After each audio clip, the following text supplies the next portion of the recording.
Welcome everybody to Climate Education Month, the UH system. This is our first Lunch and Learn in this month-long series, and the title today is Teaching Climate in the Manthropocene. I'm so excited to introduce our awesome all-wahine panel today, and they will be sharing the edge of their engagement and their teaching practice with climate change. So as we're settling in here, if you haven't already, please introduce yourself in the chat. What brings you here today? What are you looking for? What nourishes you and helps you to do this work of engaging with climate change? And what creates the conditions for transformative learning? I'd also like to mahalo my co-host, Matthew Lynch. Matt, do you have some logistics for us? I do. Thanks, Krista. Welcome, everybody. Thanks for bearing with our tech issues as we got started. I'll be your host in the chat after I just cover a little bit of logistics with you right now. So while today and many of the sessions that are scheduled for Climate Education Month are more geared for faculty, all are welcome. And if you have RSVP'd for one event, you will have access to all of the Zoom links for the weekly Lunch and Learn sessions, as well as the recordings that we will be posting to our YouTube channel after the events, and a weekly summary that Krista and I will send throughout the month. If you need to leave early today, no problem. Feel free to have your video on, or if you want to eat lunch, maybe turn your video off. It's not the best look. And we should have about a half hour for discussion at the end. So when we stop the screen share and we can see everybody, again, that's your cue to turn your screens back on, and then we can engage with each other more directly. Back to you, Krista. I'd like to take a minute. We do so much Zoom right now. I'd like to remind us that we actually still exist on a planet. We are still connected to land. So wherever you are today, just take a breath and look out the window. Please sense where you are right now. And I'd like to offer this land acknowledgement. I'm speaking to you from my home in Manoa, in the Ahupua'a of Waikiki, the Moku of Kona, and the island of Oʻahu.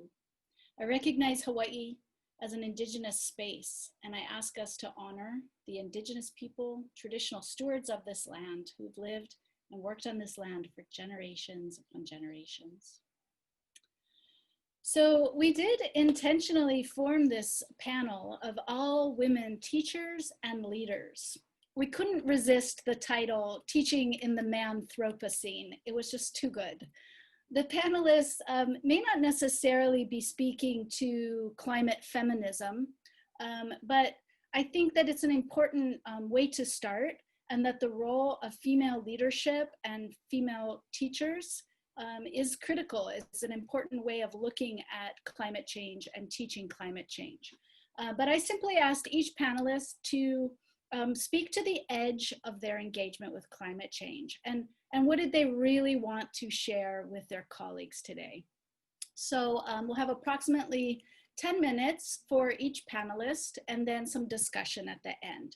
So as we're going along, feel free to type in questions in the chat, and then we'll try to address those at the end.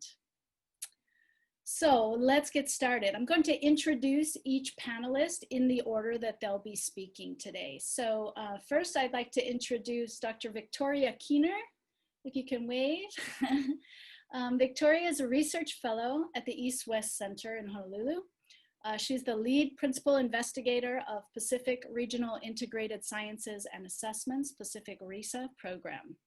And one of the comments that she's going to make today that I really appreciated is that these unprecedented times actually have plenty of precedent. Next, we'll hear from Dr. Jaclyn Lindo. Jackie, can you give a wave? Jackie is assistant professor of economics at Kapiʻolani Community College. and her PhD in economics is from UH Manoa. Jackie shared with me that as she was reflecting for this panel, it led her to a new aha moment about her academic discipline. So I can't wait to hear about that. Next will be Jenny Webster. Hi, Jenny. Everybody is so hot today. It's very hot everywhere. So we'll all be sweating on our Zoom. When Matt asked me, as we were putting this panel together, Matt asked who I thought was doing a really great job teaching climate change, and Jenny Webster was the first person who came to mind. Jenny is an associate professor of English at Windward Community College, and I've always been so inspired by how Jenny really feels her teaching practice, and I just think she's a deeply reflective and wise individual. And then taking us home will be Dr. Auntie Manulani Aluli Meyer, who is the Konohiki of Kulana o Kapolei, a Hawaii Papa o Keʻau initiative. And I don't think she's on yet, but I'm sure she will be. Any opportunity to receive an accurate message with an emotional transmission, that's one of the resonant phrases that I've learned from Manu. Any opportunity to learn from her is truly a gift. And when she shared her slides with us for today, she titled them My Makana. And that truly is a gift. So thank you to all the panelists for your time today. And with no further ado, I'll turn it over to Victoria Keener. Thank you, Krista, and thanks everybody.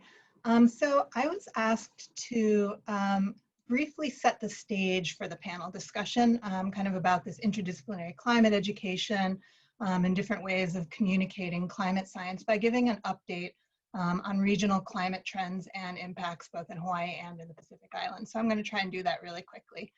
Forward slide, please. So here's the geographical scope of the region I'm going to be concentrating on today. For our purposes, I'm going to be talking about Hawaii and the US affiliated Pacific Islands, which are comprised of Hawaii, the RMI, Marshall Islands, the Commonwealth of the Northern Marianas Islands, the Federated States of Micronesia, the Republic of Palau, and the territories of Guam and American Samoa. So climate trends and projected changes vary across this vast region, and with diverse geographies and varied governance, varied socioeconomic conditions, the presence of the US military throughout the region, and the climate data, monitoring, and modeling programs that are available. Forward, please. So I'm going to present some trends and projections in climate variables for the islands region, as well as a few of the associated socioeconomic impacts we're already experiencing and will be projected in the future. So a lot of these figures come from the Hawaii and US affiliated Pacific Islands chapter of the 4th National Climate Assessment, which was released in November of 2018, but there's some more recent stuff as well. And I can drop that link in the chat later. Forward, please. So the first thing that we should really talk about is the El Nino Southern Oscillation and its impacts on the region. You might have heard of it, the El Nino and La Nina, but it's a prevalent cause of year-to-year changes in climate patterns globally, and especially in the Pacific Islands region. So the El Nino and La Nina phases of ENSO can dramatically affect precipitation, air and ocean temperatures, sea surface heights, storminess, wave heights, trade winds, a lot of different climate variables. So for example, in that top figure looks at El Nino climate impacts. The El Nino phase brings very dry conditions to the North Central Pacific and Northwestern Pacific, including the majority of the US affiliated Pacific Islands, which often causes severe drought. So in terms of what we've been seeing with El Nino, increases in the strength of both the El Nino and La Nina events have been observed through time, although the link with these observed changes in human causes is unclear. Forward, please. So this figure from the National Climate Assessment chapter uses a representative network of weather stations to show how in Hawaii, annual average temperature has risen compared to average temperatures looked at during 1944 through 1980, significantly by 0.76 degrees Fahrenheit over the past 100 years, with the warmest years on record occurring recently. So these red bars in the figure show years with above average temperatures, while blue bars show years with below average temperatures. But not just in Hawaii, across the region, average, maximum, and nighttime minimum temperatures are increasing, which increase those possibilities of extreme heat impacts on health. Forward, please. We also see observed rainfall patterns across the region shifting, increasing in some places and decreasing in others. So Hawaii rainfall in particular has been trending downwards in terms of observations during both wet and dry seasons for decades. And the period since 2008 has been the most significant drought on record. Statistically significant trends in this map are indicated with black hatch marks. The sharpest downward trends that you see are found on the western part of Hawaii Island, while on other islands, significant decreases have occurred around in the wetter areas as well. Can you click forward one? I think there's an animation there. Yeah, so when you look at, so this is looking at, back one, the statistical future models of changes in temperature. So where might be, or where, rainfall, excuse me, where might we be going in the future? Back one, back two, there we go. You can see that the leeward sides of all the main Hawaiians by 2100 are projected to get drier at the end of the century. And so this is just one model that's looking at percentage changes in rainfall by the year 2100. Now you can go forward. So the impacts of sea level rise are also going to be significant across the Pacific Islands. And this is one that you might have heard the most about in Hawaii as we look at mitigation and adaptation measures to put in place. So the Western Pacific actually had the highest global rates of sea level rise in the early decades of this century. This map is from the Sea Level Rise report completed in 2017 by the Hawaii State Climate Commission, and it highlights potential economic losses in the exposure area associated with 3.2 feet of sea level rise on the island of Oʻahu. So in this, potential economic losses in the darkest red colors, the oranges and reds, are estimated from $50 to $150 million. And this is just from impacts to land and residential and commercial infrastructure. So it undervalues those damages because it doesn't look at the impacts on communities and socioeconomic factors. So highly impacted areas include, in terms of economic losses, include US Indo-Pacific Command near Pearl Harbor and in tourist areas surrounding Waikiki. Forward. While it's uncertain, research is also suggesting that while hurricanes may decrease in number in the future, they may be intensifying. So in addition, in the Central Pacific Basin, the region of cyclogenesis, which is where these storms form and spin up, is shifting northward, threatening the Hawaiian Islands increasingly.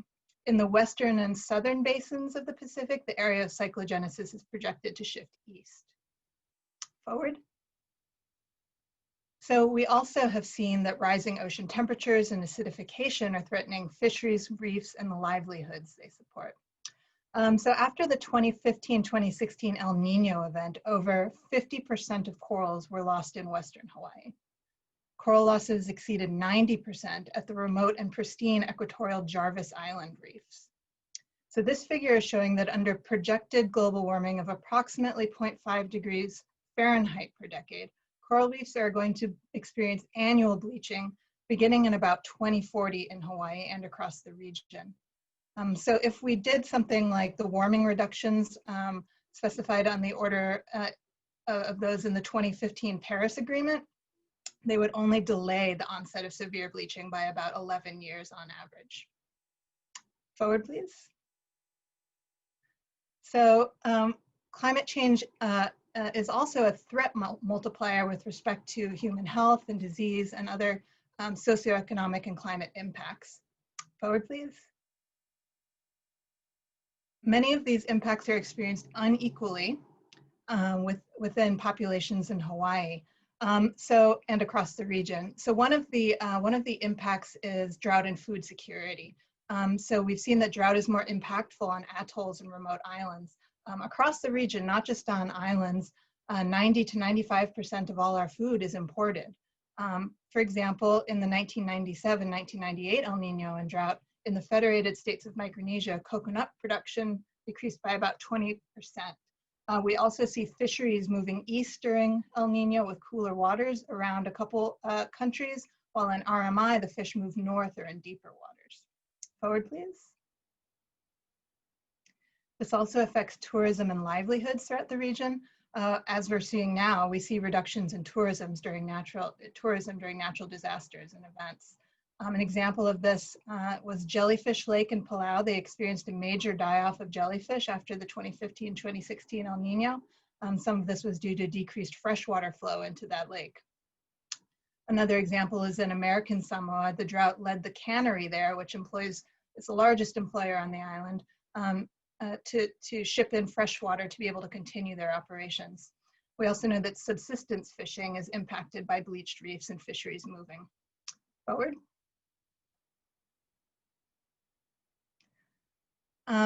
As I mentioned before, climate change is a threat multiplier with respect to human health and disease. So this report is from the World Health Organization back in 2015, and it looks at some climate-related health concerns that were identified for the Marshall Islands. And as you can see, there are quite a few listed there, but in a place that experiences these types of climate extreme events and is very isolated, these can get out of control. Forward, please. So we know that these impacts are experienced unequally, both within Hawaii and across different Pacific Islands communities. This is because Indigenous Pacific Island communities are disproportionately impacted by climate extremes and change due to historical governance structures, things like colonialism and military activity.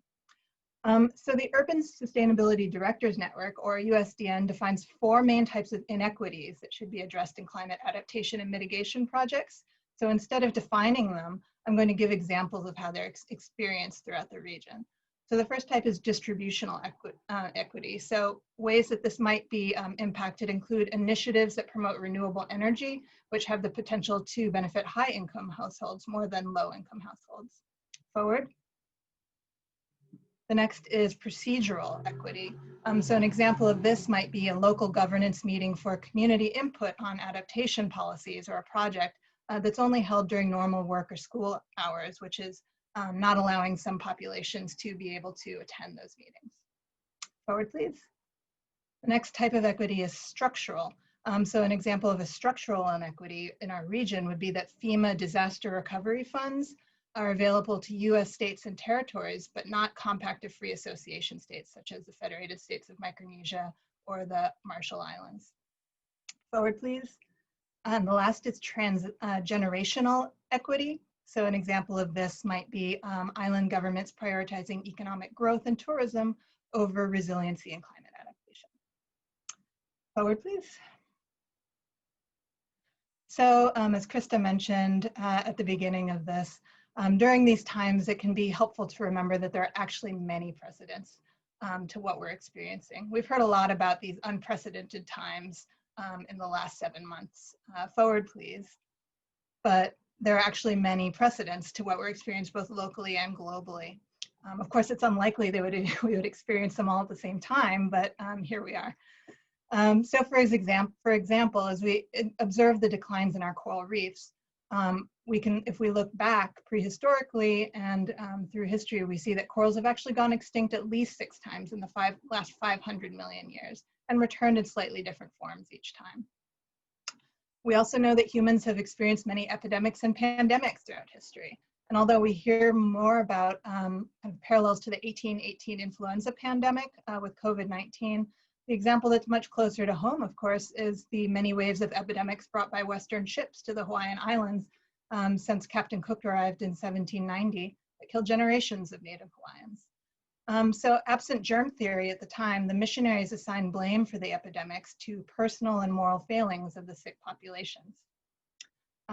Again, the fight for equal rights is not a new one, although we're just now seeing the direct link between racial climate justice being discussed more often.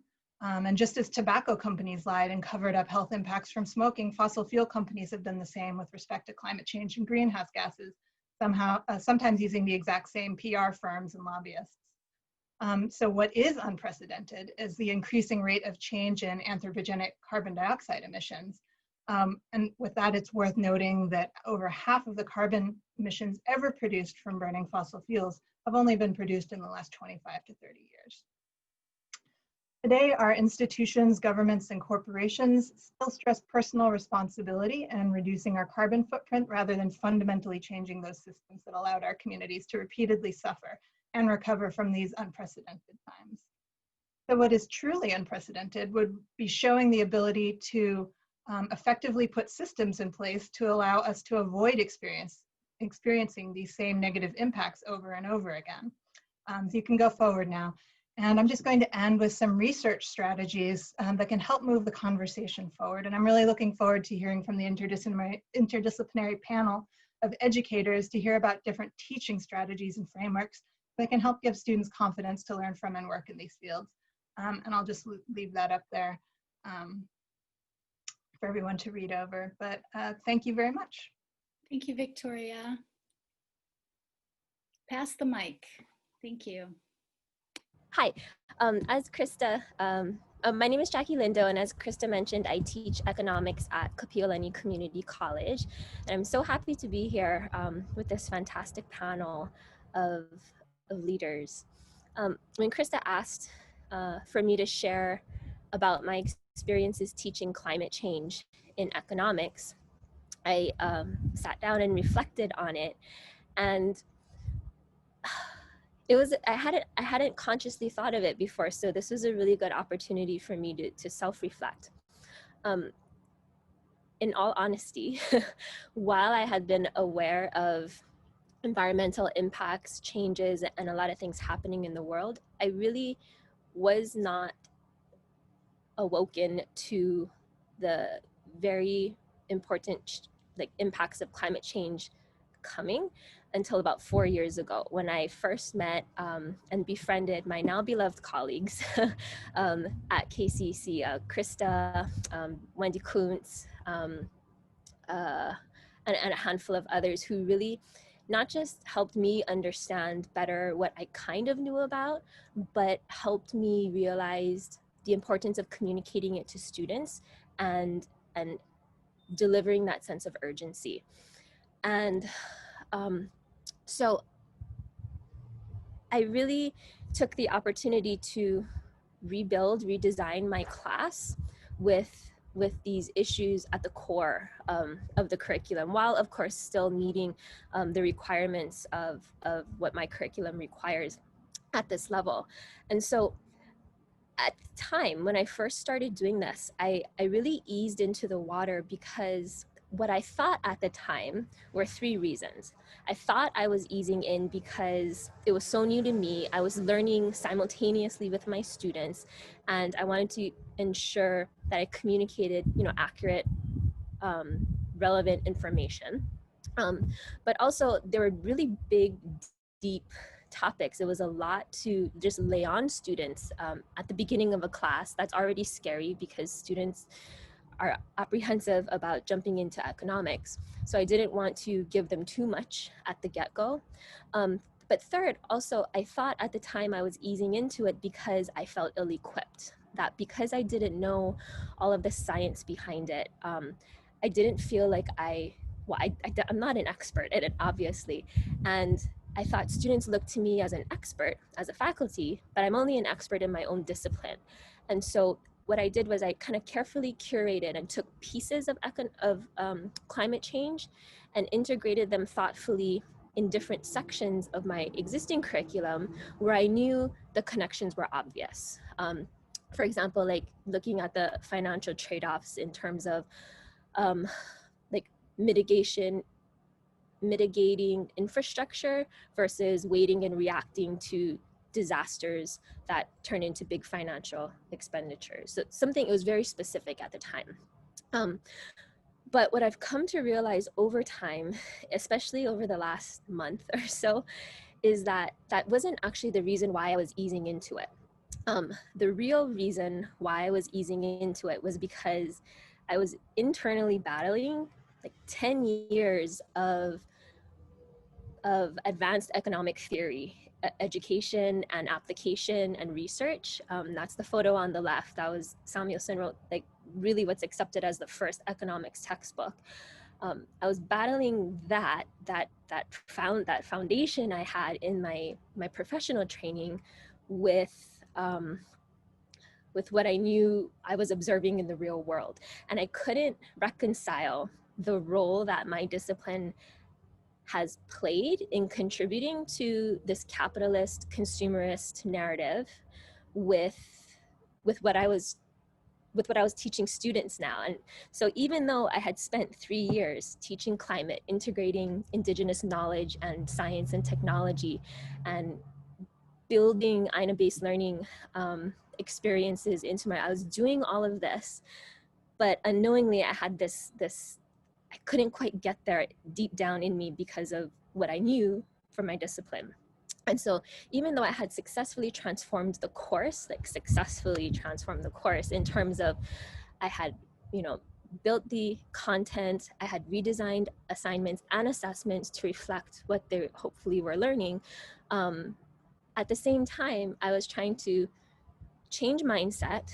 I was talking about paradigm shifts. I was talking about tipping points, but yet I was still teaching that markets produce efficient outcomes and markets allocate resources in an efficient way. And it didn't, for some reason, dawn on me that I'm perpetuating the narrative. I'm trying to tell them one thing, but then I'm reinforcing what's been happening all along. And so this past week, I was teaching market failures in class, and market failure, particularly externalities. So an externality is when decisions made by people in a market, consumers and producers, those decisions impact third parties. They have spillovers outside of the market. And we do acknowledge in economics the existence of market failures, but a lot of times those market failures are what contribute to social injustices and ecological degradation. But even though we acknowledge that they exist, a lot of times they get ignored because those intangibles in social justice or environmental degradation, we can't measure well, they're very subjective, and they have no market value. And so because we can't assign a dollar value to that, instead of addressing the issue, we largely ignore it. And so I laid it down for my class this way, this past week. Markets do produce efficient outcomes for people who have resources within the market. But by definition, markets produce inefficient outcomes. They fail from a social perspective simply by the construct of a market. So markets started, as we know them today, it kind of emerged alongside the field of economics in the mid to late 1700s. And so because markets are built upon this idea of self-interest, that as the main motivating factor in making any choice, no matter who you are in the community, and they very much hinge on private property ownership, like ownership of land, natural resources that are used to achieve your self-interested goals. Markets inherently fail from a social perspective and from a futures perspective, right? We're focused on today, on our livelihoods. We're not focused 7 generations into the future. And so that's the realization I came to this week. And we can't just talk about how markets are so great because clearly we're not headed down the right path. So what I have on the right-hand side is an illustration of an ahupua'a. And we actually start the class with the discussion of an ahupua'a as an economic system. And even though the idea of economics wasn't around back then, what they had was a triple bottom line economy that was circular, that used resources to thrive while valuing community wealth in terms of health and abundance without destruction of those natural resources upon which they depended.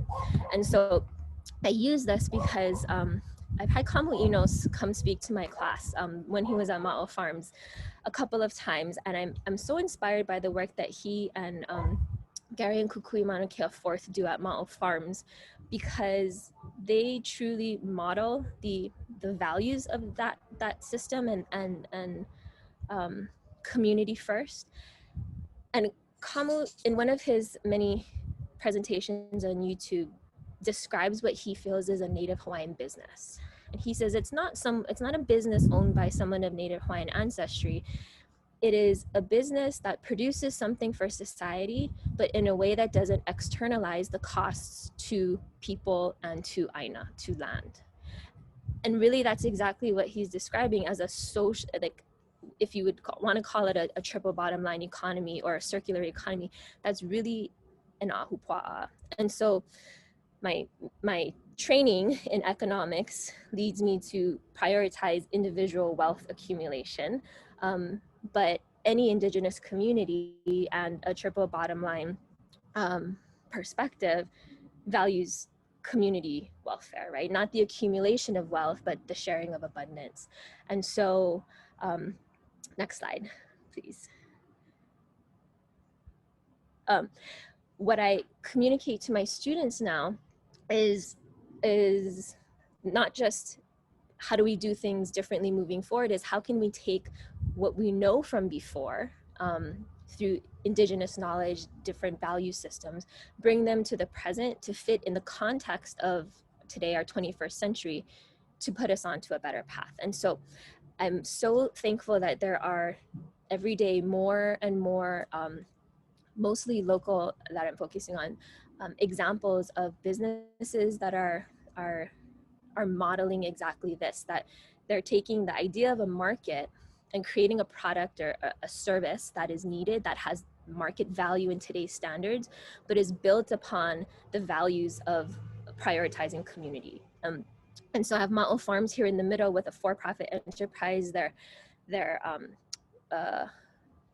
social social enterprise on the left, and their for-profit enterprise on the right, where they're investing in people, right, and building community, and they are a successful business, but yet they're providing opportunities for education, for living, and for growing for students from their side of the island. Malka Market is literally taking a market and saying, hey, instead of just looking at dollar value of profit, why don't we support businesses that are built upon regenerative systems, and instead of taking resources for use, putting back into those ecological natural cycles to be carbon sinks, or to take out carbon from the air. And I just was watching, I was like so inspired last week watching the Purple Prize finalists present their pitches. This particular one is Exchange Ave, EA, so EA for short, which is really the concept of ahupua'a economics. It's a platform for trading what you have an abundance of, right? So of course they're in the process of trying to monetize that model, and how would you make it profitable from today's like market-based system, but it's really connecting people and giving them opportunity to share what they have extra of. And so I have students now focused, instead of on how would you re-envision, how would you I'm kind of tired of hearing about reimagining campaigns, and let's talk about big ideas, because we've been talking for so long on how to fix budget crises and how to do other things. Like, we need action, we need something in place now. And so next slide, I have my students now working on a project called Implementing Circularity. I introduce business models aligned with the circular economy, give them access, references to a lot of resources, because this is being done now in small pockets, a lot of them in Western Europe, but it's slowly finally making its way to the US. And I think Hawaii, because of Hawaiian values and Indigenous knowledge here, we're poised to really do this in an authentic, but like quick way. And I asked them to implement, could show me a way that you can change how industry is done. How is it done today? How do we source resources? How do we go through the manufacturing process? How do we get the product to the consumer? What happens to it at the end of its life cycle? And tell me how we can do it differently. So they work in teams, it's multidisciplinary, purposely, so that they have an engineer, they have a natural scientist, they have a marketing major, and they have all these. It's a systems approach, because we're not going to fix it from one perspective or in one silo. We need everyone pulled together. And so I have this quote from a student that kind of just reinforced that I feel like I'm where I should be. I assigned the kind of textbook economic videos associated with market failures and externalities this past week. So what a publisher would have produced. And there was a comment in that video that this student responded to. She said, I don't care for the example stating that economists agree that we should not strive to eliminate pollution, which was clearly stated. I feel me as a moment or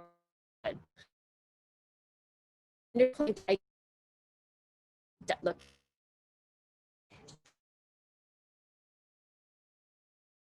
that was Jackie, I'm sorry to interrupt you. You've gone a little bit wobbly. Do you want to turn your video off and say that again? You got a little wobbly there for a minute.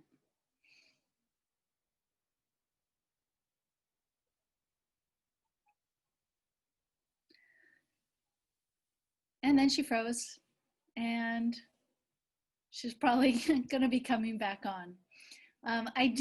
Since I previewed the slides, I am aware that this is Jackie's last slide and that she intended to close with the comment from her student that she's shared up here. Oh, here she's back.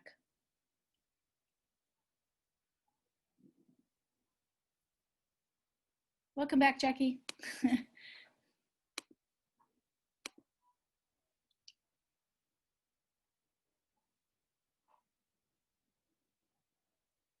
Oh, you're still muted. So sorry, I don't know where I got cut off, but I was done. That's basically what I said. I know you intended to close with this student comment. Yeah. I'm just curious, how did you respond to the student, or how did you? So we have a flipped classroom. So I brought the student comment. I showed it in class to the rest of the students, and I see all the heads doing this, and we talked about how basically this was the opportunity to connect all the dots. Why are we talking about ahupua'a? The project on integrating circular practices into business models today, and the idea of externalities, that we need to internalize them and be, doing things the right way, account for the full costs. So this was the conversation to tie it all together. And they're just fantastic. They get it. They're ready. They need that opportunity to try before they get into the workplace where they're going to be leading that industry, or wherever they end up in the future. Yeah. Jackie, thank you for sharing that constant iterative loop of learning about yourself, learning about your own discipline, navigating this paradigm shift, and then learning more and sharing it with students. And it's just incredible. I have to say, it does take a village. It's not just me. It's that I have so many colleagues that I've collaborated with that we share. It takes a village. So I'm so thankful to my peers on campus and throughout the system. Mahalo, Jackie. Matt, you can forward the slide, and we will pass the mic to Jenny Webster. Thank you, Jenny. You can go one more, Matt.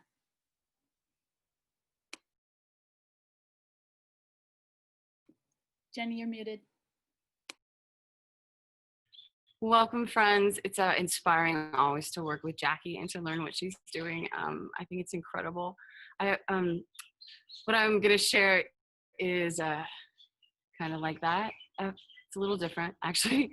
I was introduced to the concepts of sustainability through like a worm bin activity at Windward Community College. It was so warm and fuzzy. I left with a handful of worms and an interest in saving the planet. And I was like, yes, I participated a little bit more, right? Here's a worm bin, yay. I participated a little bit more and then got invited into the sustainability conference where I heard the Chip Fletcher talk for the first time. And if you haven't heard the Chip Fletcher talk, it's very much like what Victoria Keener presented us with. It jolted me awake to the climate crisis that I thought was still coming, but we are now experiencing. You can go to the next slide. And that led to me changing my classes as fast as possible because I'm an English comp instructor. I can choose any topics to teach in my class, and I immediately revised everything to be S-focused, and I started teaching climate change. And it was basically Catastrophizing 101. I gave my students the Chip Fletcher talk. We watched videos on Superstorm Sandy. We watched it destroy Staten Island. We catastrophized about sea level rise in the Pacific, how it would likely affect Hawaii, our very own homes and communities. We learned about climate refugees, mass extinctions, food shortages, and utter meltdown. And of course, because I'm an English teacher, we wrote problem solution papers, but the solutions were so minimal towards our feelings of the destruction that these complex issues to so many of our new students, they just were not prepared to handle the climate change. We started joking that my class would be called Bad News with Jenny, but it was no joke. Students regularly cried. And I know because some of them cried in class, some of them cried when they were doing their homework and sent me emails. One emailed me that she had to go home and bake cookies. She was so sad. I was like, bring the cookies, we're gonna need them tomorrow. Students relayed that they were overwhelmingly depressed. Some of them didn't want to do their classwork. They told me they didn't even want to do their homework because it was so bad. And lots of these were really good students.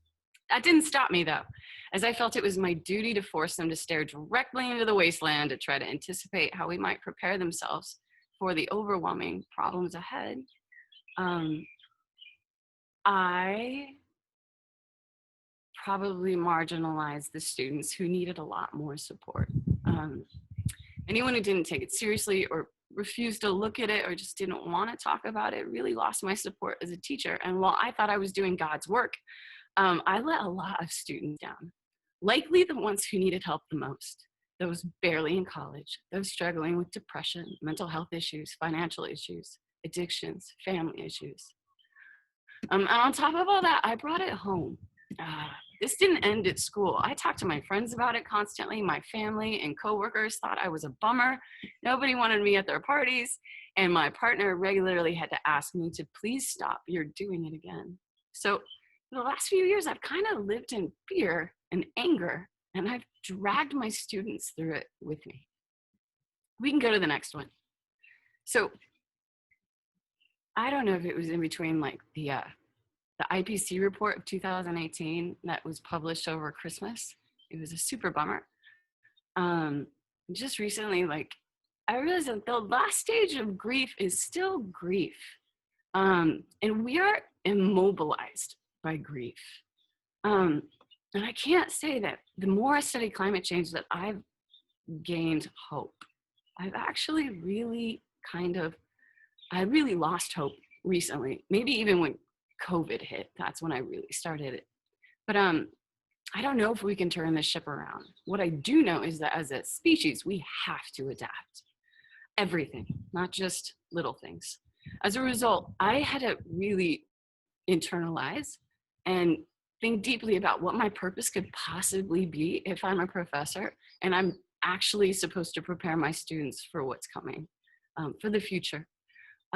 And I cannot prepare them for anything if they're feeling hopeless. Luckily, Krista heard my sadness and fear and dragged me with her to her Project Wayfinder course with students at Radford High School and introduced me to the Project Wayfinder curriculum, which reminded me of Viktor Frankl's novel, Man's Search for Meaning, where he talks about the Jewish prisoners of the Nazi death camps. And he studied those who survived. And what he learned and what ultimately kept him surviving this horror was having a purpose, having a very real need to survive because I have to do something for somebody, for my community, for the world. And that sense of purpose won't just get people through moments of crisis, but like every generation, we've been faced with life-shaking challenges. And it's the individuals who thrive and survive who have a purpose in their life. So I've realized that instead of hitting my students with the Chip Fletcher talk in the beginning, what I most importantly have to do is help them gain the strength and courage to meet the challenges ahead. So I personally had to do something physical about it. I moved to a farm, and now I work the soil every single day because I know that soil eats carbon. If it's turning seeds into green plants, we can take the carbon out of the sky and we can eat it. We can literally eat the enemy. And I'm moving these solutions into my classes slowly now. But what I'm really focusing on, especially these first 6 weeks, my students may have not even heard the word climate change yet. We're focusing on identifying strengths, becoming certain in their self-worth, realizing their potential impacts on the world. And I'm working to help them navigate really meaningful experiences in their lives right now to help stoke a hunger for opportunities to have a meaningful impact on the world outside themselves. If globalization was the theme for my own college education, I know that sustainability must be the overarching theme of this generation's. So as instructors, whether or not we teach climate change, we have to help our students find the sustainability issues that feed their spirit and to which they're drawn. In this way, I think we can prepare them to survive whatever's coming and to use their gifts to support their communities now and in the future. I cry a lot these days, but it's good. That's it. Mahalo, Jenny.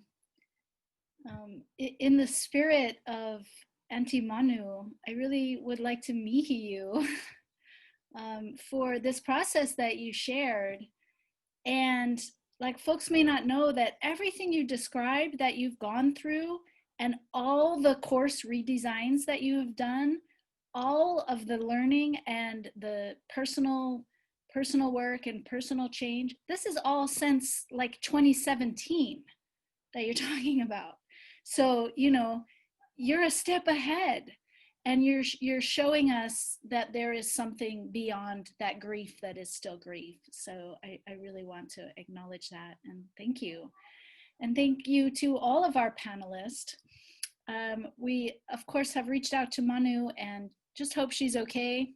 I am aware that we've entered yet another Mercury retrograde, and I find time management and knowing what day it is rather complicated in this new COVID world. The good news is that we now have 20 minutes for Q&A or just discussion. So we're actually going to just open it up.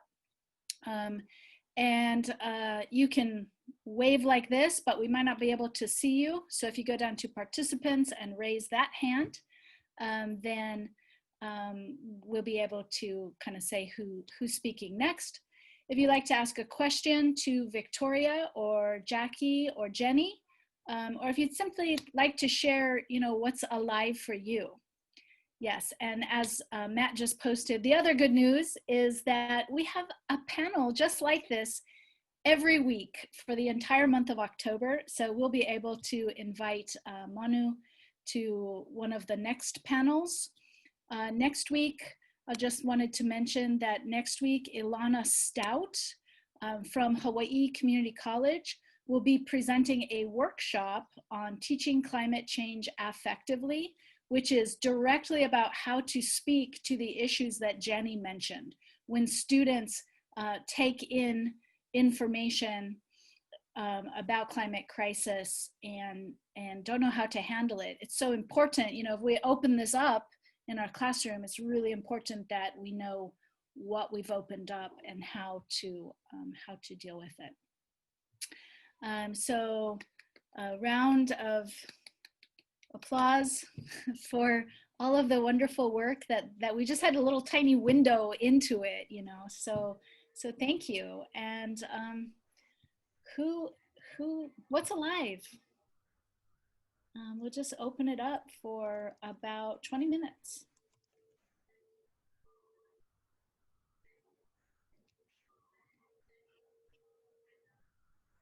Am I unmuted? You're good. Oh, okay. I'm gonna go ahead and maybe prime the pump of questions. I'm sure that folks, there's a lot to process and a lot to digest. And it's just like, one thing that's really clear is how deeply passionate and deeply knowledgeable each of you are about these topics. And so, you know, from our office's perspective, we view one of our primary roles and functions is to complement, support, and enhance all of the incredible work that you are already doing. So the question I have, and this is for everybody that's on the call, is how else can we support you in your endeavors? How, for example, can we help connect you to resources or to each other so that we can share these really vulnerable, honest experiences that are happening in the classrooms? Because I'm sure that Jenny and Jackie, you're not alone in some of those things. And Vicki, you and I have had some fascinating chats, like on the margins of, you know, some of the more public facing stuff that we are often called to do. And I find those, you know, side conversations to be so nourishing and so valuable. And so now that we're in this online space, I'm just, any thoughts that you may have, anybody at any time, would love to hear them reach out to us or place it in the chat. Or with that said, I'll relinquish the floor to her. Please. Thanks for that comment. And I think a way that you can help, and that you've already helped by putting together this panel, is by bringing together people who are interested in climate knowledge and adaptation and education from an interdisciplinary perspective. So, I mean, I work in a very interdisciplinary research field. So, you know, even though my background is hydrology and climatology, I work with social scientists, I work with legal scholars, and we work very heavily in the resource manager world and the policymaker world. But I've never talked to Jenny before about literature and teaching, you know, climate change to English students and English lit students. And I think that encouraging interdisciplinary climate education right now is crucial for kind of moving the conversation forward and making larger impacts in where we are, because a lot of the strongest research projects are those that bring together different disciplines to look for innovative solutions.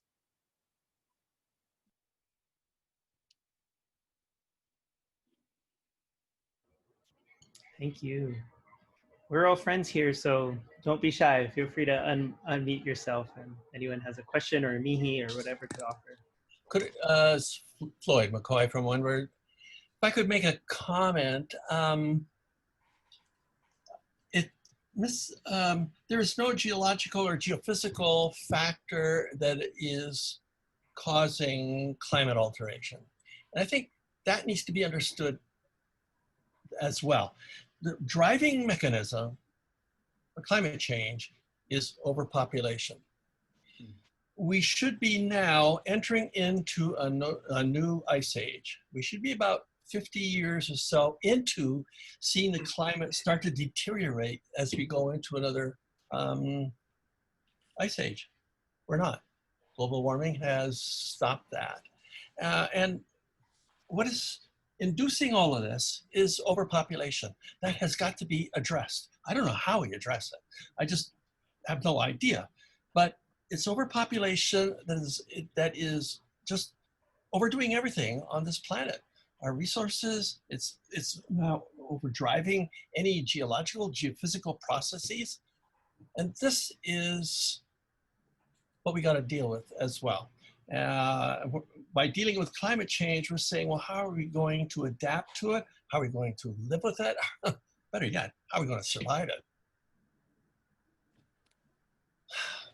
That's my comment. I'd like to respond to that, Floyd, with a book. If you ever want a book recommendation of any kind, well, let me see. Love books. This is from 1988, maybe 83. Who's the author? Katon. Uh-huh. Patton. I cannot believe that I've never read this book. Mm-hmm. It's amazing, and it speaks to carrying capacity. I mean, we say population, Mm-hmm.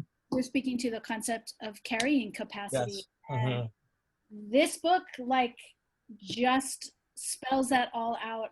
I completely can't believe I haven't read this, and this book's been on the shelf since 1983, and I never read it. So please read it. I'll put Hold it it in. up. Hold it up again. Let me get it called. Okay. All right. Floyd, I'll have Krista put it in the chat here, and then you can copy paste. Yeah, I'm sure it's in all of our libraries, and I got this one from Hawaii Public Library. Mm-hmm. So Floyd, thank you for bringing that up. Welcome. It's a blind spot almost, something we've just agreed not to discuss. Actually, I'm gonna invite Victoria to respond to that, because there's been quite some dialogue around the topic you bring up. Go ahead. Thanks, Matt, and thanks for your comments, Floyd. I might just bring up that while it's easy to say that overpopulation is really the problem, I'd say that we have to be careful when we use that argument, and that maybe it's more accurate to say that overconsumption is the problem. So yeah, I see that popping up in the chat now. So, you know, if people weren't, if for the carbon footprint of everyone in the United States was much less, you know, it would be a much different conversation that we're having. So talking about the consumption levels and generation of greenhouse gases that our current lifestyle produces, rather than the carbon footprint per person, and overpopulation might be a better way to think about it. Yeah, thank you, Paul. I saw your hand up next, and then Jenny, I know you had a hand up, and then I'll go to Bob. Sure, I'll try to make this quick, but I'll be making several points. Agreed with you, Victoria. I teach the dismal science as well as Jackie Lindo. I'm at WCC, and Jackie mentioned our measures of economic activity that just basically include consumption, produce the STUFF and then consume the STUFF, with nothing to do about the impact on the environment. And it's a big issue, and one that in macro we really wrestle with. I just want to give a couple shout outs to Jackie for completely reinventing the micro course to include sustainability. Much more courage than little me would have.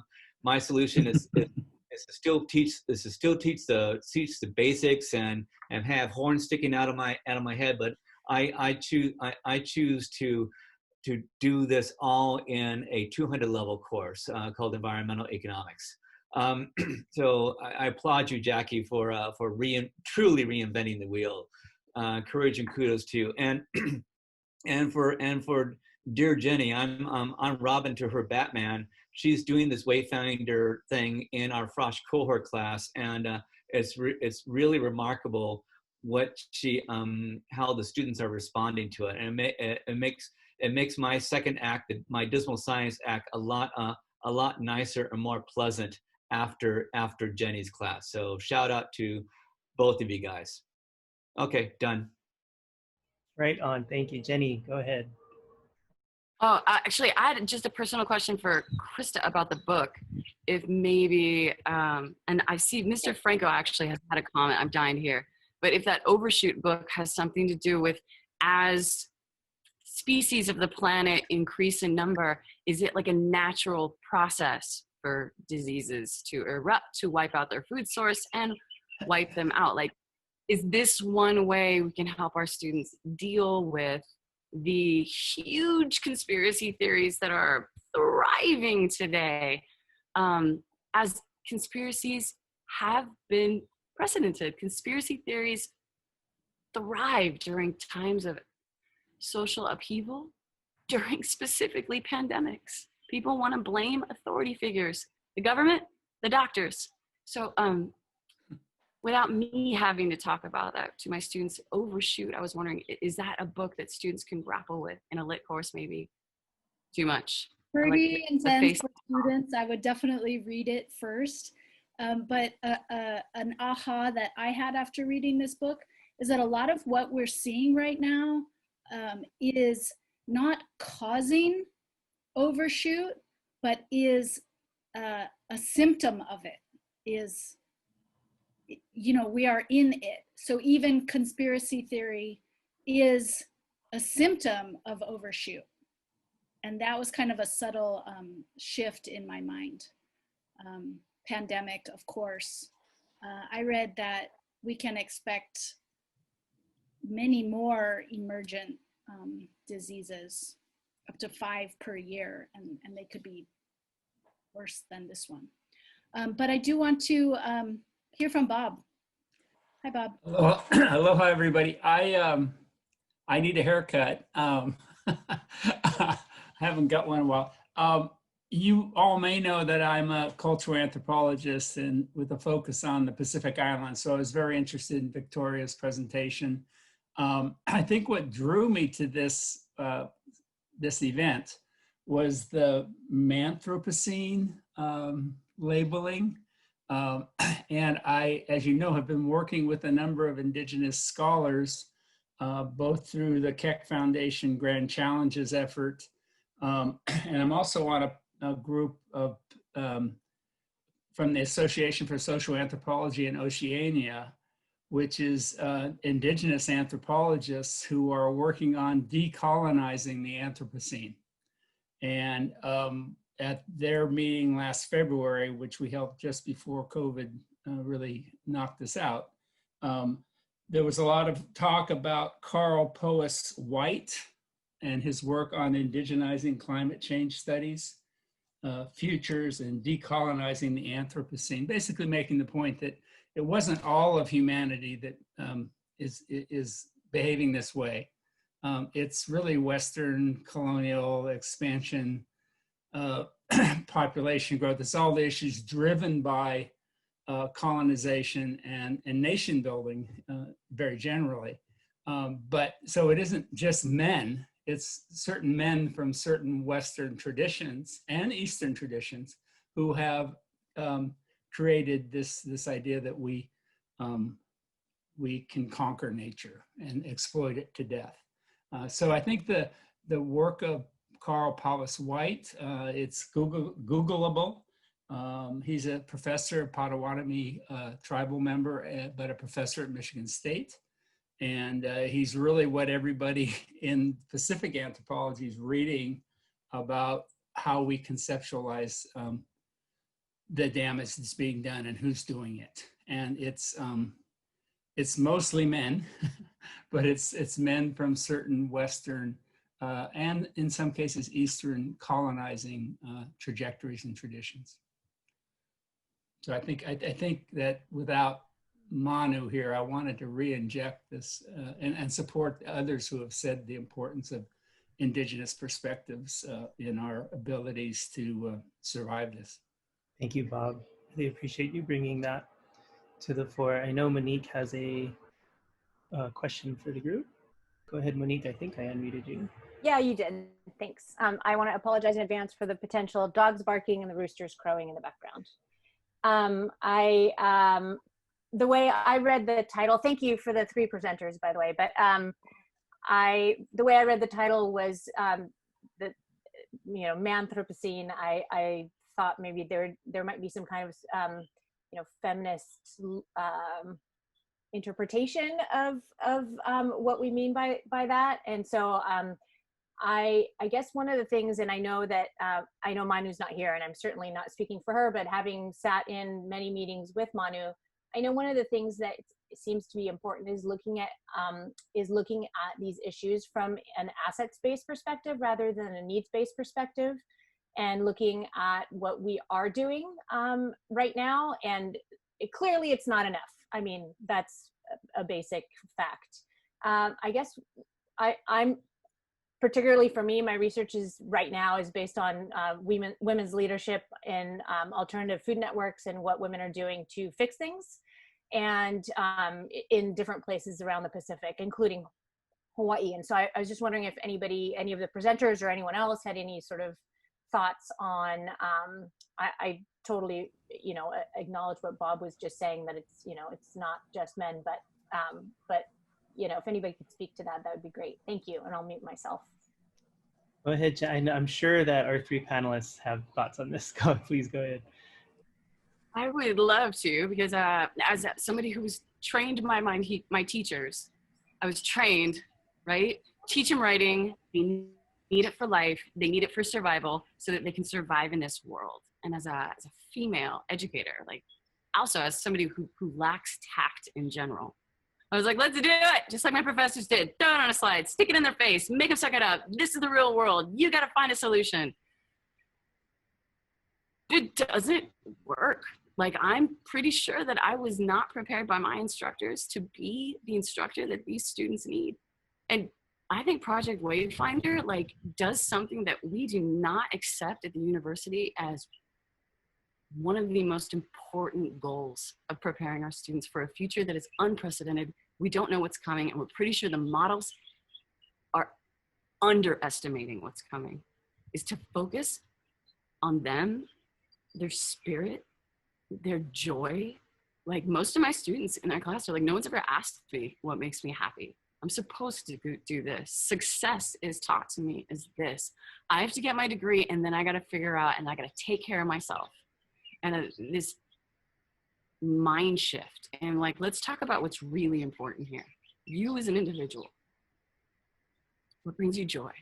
Let's understand your strengths and what gifts you have to share for the world. And beyond just getting a degree, which is like really how we're being measured constantly at the university. Do they get their degree? Are they successful? Success does not, a degree won't save them. A degree won't help them. Not with this. Like they need more than writing skills to get them through this. There's nothing I can teach them about transitions, about citations, about making a good argument that will help them have the endurance to survive and thrive and help build the sustainability community, the sustainable communities that we can't even see what they're going to be at. Like, I was thinking today, what's some of the biggest things that our students are being prepared for as degrees is like technology. And I'm sitting here in like 120 degrees, like liquid air with my computers shutting down. And I was like, let's see what happens when technology shut down. We're going to need plumbers. Like, Molokai is about tapped on its water system. We're going to need people to build compost toilets.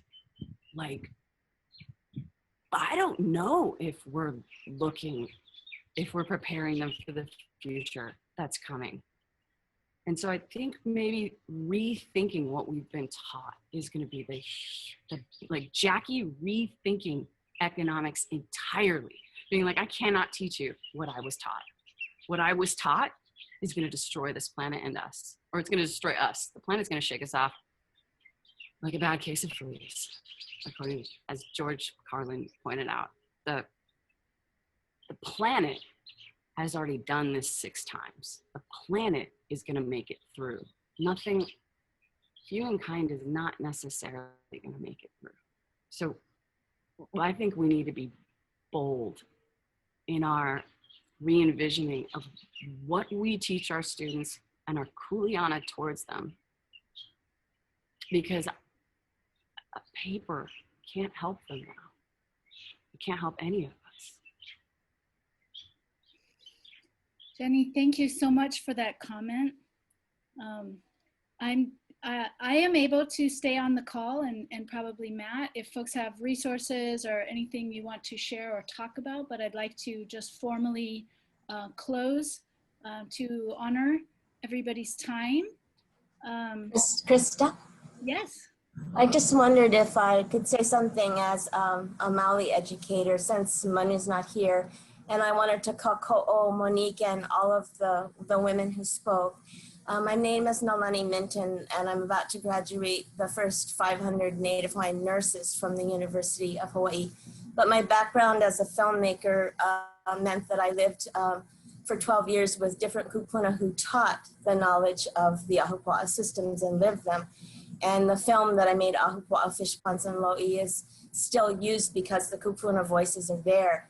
So I wanted to mahalo everyone who uses the Kanaka Maoli models, because if you dive deeper into that, and if you look at a course called Pono Sciences that Noi Punivai and Mehana Van and Malia Kutagawa are teaching, they're combining law with the natural sciences and of food security and the cultural traditional practices and knowledge. And their students all graduate with a capstone project where they're applying everything that they learn. But basically, Hawaii is a place where almost all of the heiau are either agricultural or healing. And that is what our 6,000-year history is about. So those of you that used and healed by the cultural models that actually helped to support the life of about 1 million people, which were just a little bit over that, is a lot about learning how do we live within natural laws and create an application and implementation of those natural laws in human activity, so that there are 8 different realms that are sacred realms, and within them there are people who become the masters of all those realms, and the decision making is through councils that come together and not just speak for the human needs, but speak for the condition of the land and the people together within a self-governance structure, which allows for self-correction to take place on every environmental level, because it's within each of the actual places where people live, the communities where people live on each island. And I also thought what Monique said about looking at a lot of the assets, it would be so great if we had a 24/7 channel in which it was just all best practices all over the world. What are people doing now? What are the answers and solutions they're finding? Because if we take that knowledge in to our own minds and then develop a collective consciousness that is not just, as Jenny was saying, focusing on the things that we don't seem to have control over, but if we focus on everything that we can do and do it together, we reach that critical mass where then we can quantum leap into not what we say mamua mahope. We say that when you look at the past and all of the things that were successful then, and then you apply them to now, that's what brings the future forward with us. Instead of seeing a scary projected future that maybe people are trying to promote as the only trajectory that we're on. But we actually determine the trajectory by how we live. So I just wanted to say mahalo to Matt and to Krista for organizing this, and to all the speakers. And I wish Manu could have been here because she's such a phenomenal speaker, but I just wanted to acknowledge that those of you that are applying Hawaiian cultural models, yes, this is where we live. Yes, these are the right pathways to follow. Mahalo. Mahalo, Nalani. Welcome, Auntie Manu. Please forgive me, everyone. My partner had a mini stroke and I just was nahiraka, so she's okay, but I just went to pick her up after 2 days in the hospital. So I just spaced out everything. So I was so sorry. Oh my goodness. Oh my gosh. So how's everybody? Nice. Nahiraka's well, so she's okay, you guys. So great. Sorry for missing. I was going to close the panel with a reminder about next week for Teaching Climate Change Month. On Wednesday, all the sessions are at 12:15, same time, but we moved the days around to accommodate different teaching schedules. So on next Wednesday at 12:15, Ilana Stout will share Teaching Climate Change Affectively, how to engage with these emotional issues. I thought I would close for those who need to jump off with a sneak preview. This is a technique for calming the nervous system. If this conversation opened up a lot for you and you're thinking big thoughts and need to transition into the next step of your day, I thought we could do this. You know how when we get off a Zoom call, we unmute and everybody says, bye-bye, thank you, aloha. We're gonna do like that, except instead of saying bye-bye, we're going to inhale through the nose, and we're gonna exhale with a hum. This interacts with the polyvagal nerve and is calming to the nervous system, especially when we can create a combined frequency. So when your hum is complete, give us a wave and have a lovely day. Everybody ready? Here we go. We're gonna take a deep breath in.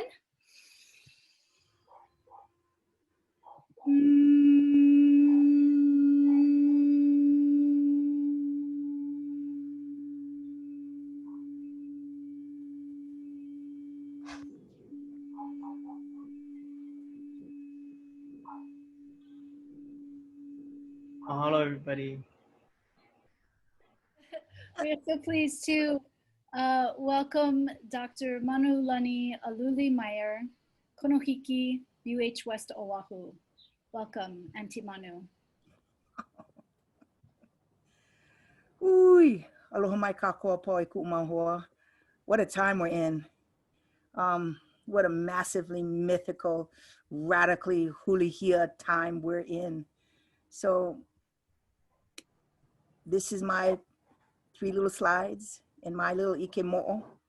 And what I love about the concept of mo'o is that it is all about regeneration, rejuvenation, continuity, succession. There are so many different words to describe these times. But if we look deeply into the transformative potential, oh, wait, no, there it is. Even in the prospect of death, especially there lies the spirit of our kupuna. Because we knew seasons, we know seasons. And as we prepare for the makahiki of this year, we have much to be grateful for. I have much to be grateful for. So these 3 slides are simply to remind us that, aloha and is about sharing it. And so what we did, the rejuvenation and regeneration of our mo'o is through friendships. Oyavale. So to the left is our absolute neonates. I've become a neonate in the world, and the neonate was a name given to us by Albie Miles when he heard that all we're interested in is planting coconuts. That's basically all I'm wanting to do nowadays, is get us to relive our relationship with Ke Kumuʻola, the tree of life. And currently it's considered an ornamental and a liability. Can you imagine? and everywhere else is the tree of life. So it's no longer applicable for us to stand by and watch the most vibrant idea just be taken over by business and a new way of thinking, and that is prioritizing capitalism. And all we got to do is just be clear. We don't even have to be angry anymore. We just got to be clear. Hey, Nalani. Hi. So that's why we're doing New Now. New Now. Our vision is very simple. It's to have a relationship with the coconut. And in that we heal, and in that we are committed to a cultural food sovereignty movement.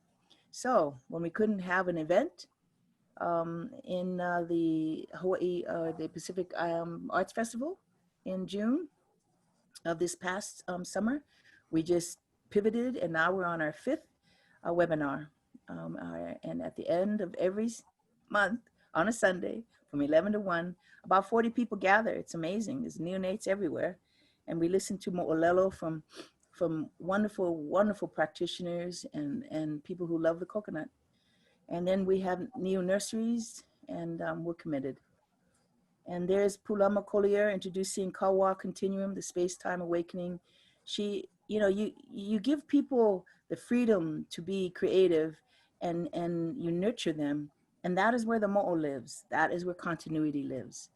Ka'imi, when you decided to do kahimau, that just was radical, because your excellence is completely compounded and amplified by your intention.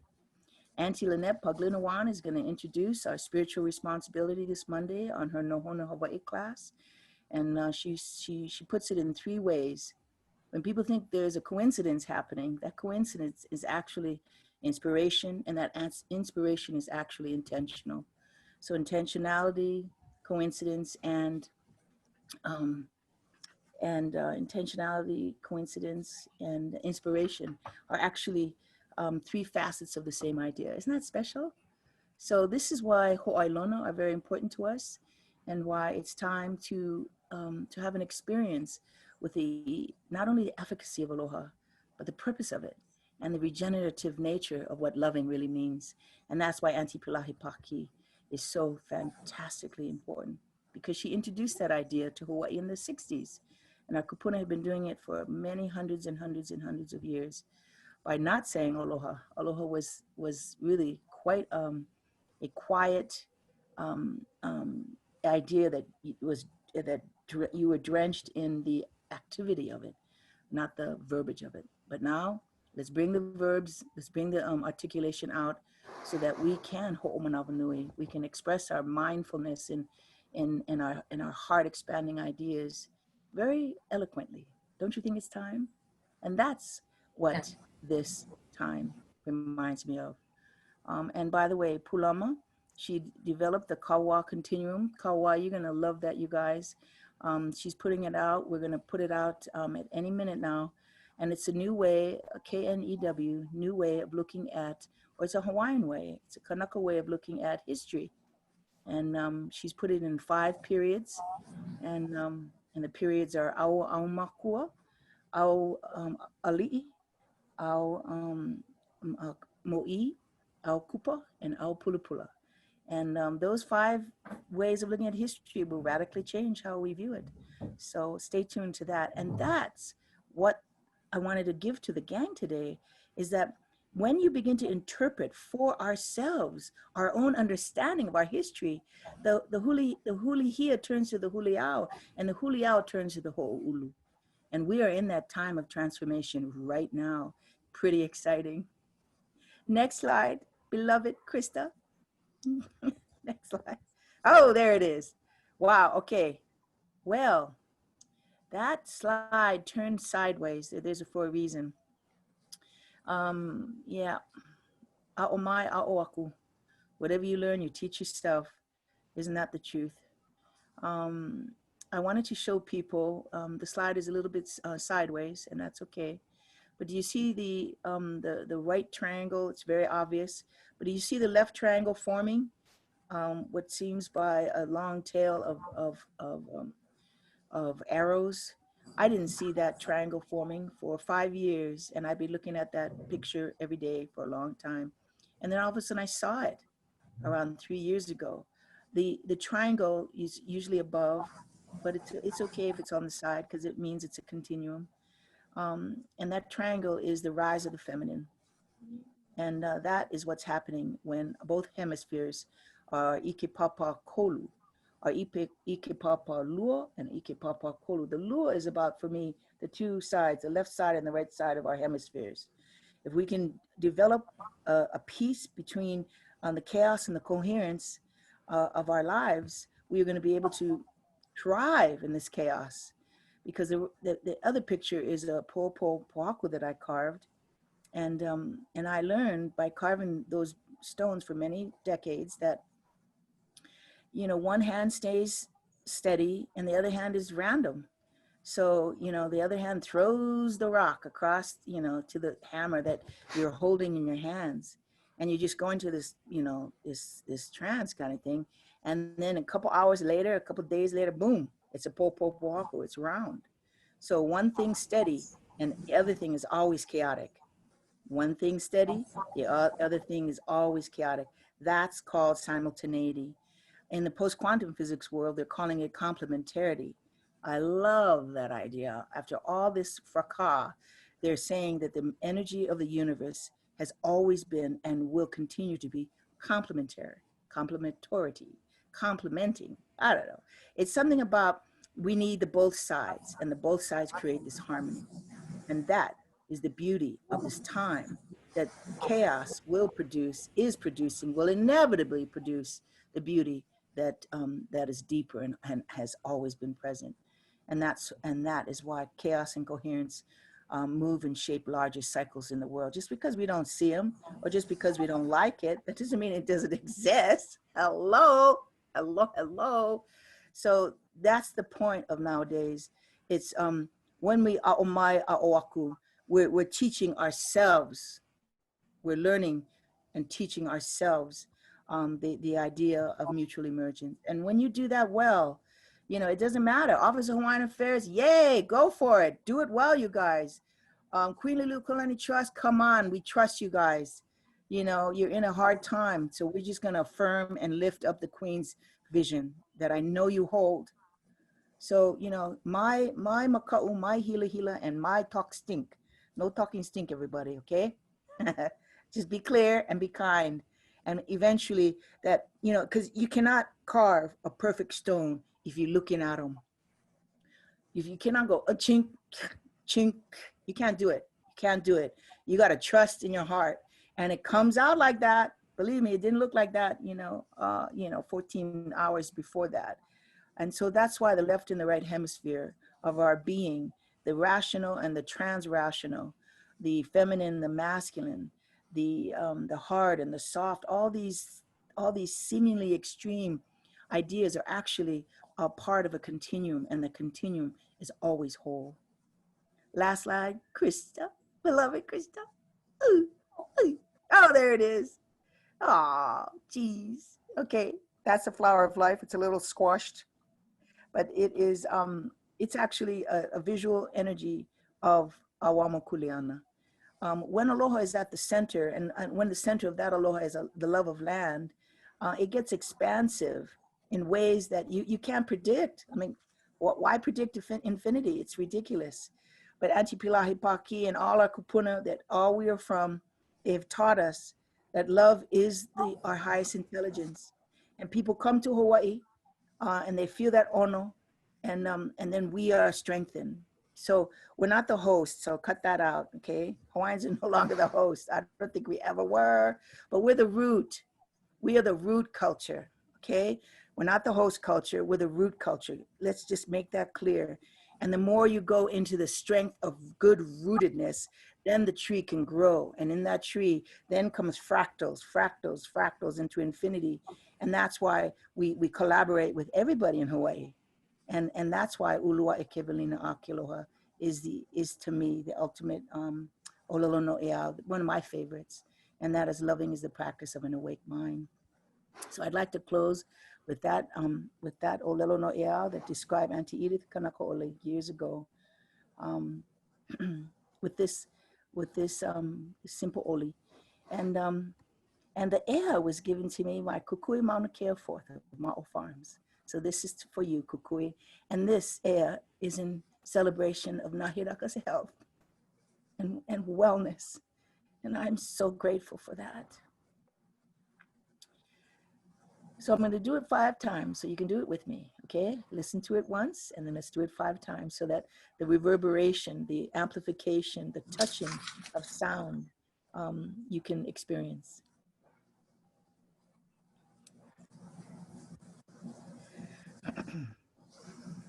Ulua e kevelina a ke aloha.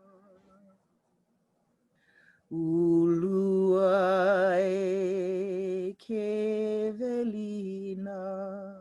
a ke aloha. Ulua e kevelina a ke aloha. Ulua e kevelina a ke aloha. Ulua e kevelina a ke aloha.